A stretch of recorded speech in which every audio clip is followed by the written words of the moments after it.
हमें और आपको भी भगवान की कृति कभी कभी ऐसी लगती है कि भगवान को भी हमारी तुम्हारी तरह अकल की कमी थी। राजा ने पूछा, जब मारना ही था भगवान को तो जन्म देने की प्रथा क्यों बनाई? सारे काम जब दिन में हो जाते हैं तो रात क्यों बनाई? सुख सबको प्रिय है तो दुख क्यों बनाया? पुण्य से ही सुख मिलता है तो पाप क्यों? बृहतो आत्मनम कर्म सारम न वेद संसार। गुरुदेव माफ करना, पर संसार में कोई सार नहीं किसी को मिला। बड़े बड़े योगी जति राजा महाराजा रति सब थक के चले गए, पर संसार किसी का नहीं हुआ, तो ये बनाया क्यों है? गुरुदेव बड़े महान थे, त्रिकालदर्शी भगवान शिव का अवतार श्री सुखदेव जी। उन्होंने क्षणिक में उत्तर दे दिया।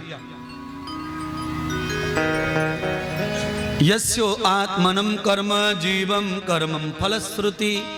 कहा, राजन, परमात्मा को संसार बनाने की जरूरत इसीलिए पड़ी क्योंकि तुम्हारे जैसे जीवों का कल्याण बिना संसार के संभव नहीं था।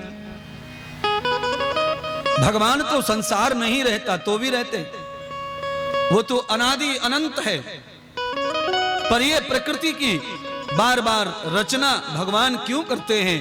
क्योंकि जीव के कर्मों का फल का हिसाब होना है। यस्यम कर्मम सफलो प्रियाणाम, गीता का पहला श्लोक, कर्म क्षेत्रे धर्म क्षेत्रे। क्यों भगवान कहते हैं ये कर्म क्षेत्र है, ये संसार नहीं है। कोई कर्म नहीं करता है अनुकूल, इसीलिए ये संसार उसे जेल दिखाई पड़ता है, बाधक दिखाई पड़ता है, और ये माया दिखाई पड़ती है, दुख दिखाई पड़ता है। जिनके कर्म ईश्वर के अनुकूल है उनके लिए संसार तारने वाली नौका है। क्या है ये? दो प्रकार का अर्थ होता है सबके लिए। घर में भिंडी की सब्जी सबको अच्छी नहीं लगती है। एक भिंडी मांग रहा है, दूसरा भिंडी से नाराज हो गया है? रोज भिंडी पका देती है, मैं तो फोड़ दूंगा माथा और कड़ोड़ा।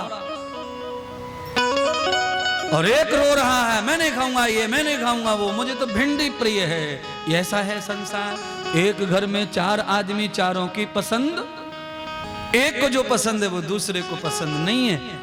महिलाएं दुकान पर जाकर साड़ी खरीदती हैं, 10 साड़ियां रिजेक्ट कर देती हैं, एक पसंद करती हैं। एक महिला के लिए 9 साड़ी रिजेक्ट, दूसरी ग्राहक आती है, उस 9 में से एक को सेलेक्ट करती है, वो भी 8 को रिजेक्ट कर देती है। धीरे धीरे दुकानदार की साड़ी बिक जाती है, पर सबने सबको पसंद किया नहीं किया है महाराज। दुकानदार के लिए एक भी साड़ी रिजेक्ट नहीं है महाराज।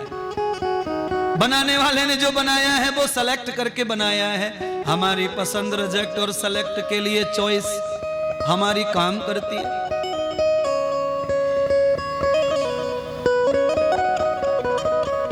राजा परीक्षित को यही सिखाया सुखदेव जी।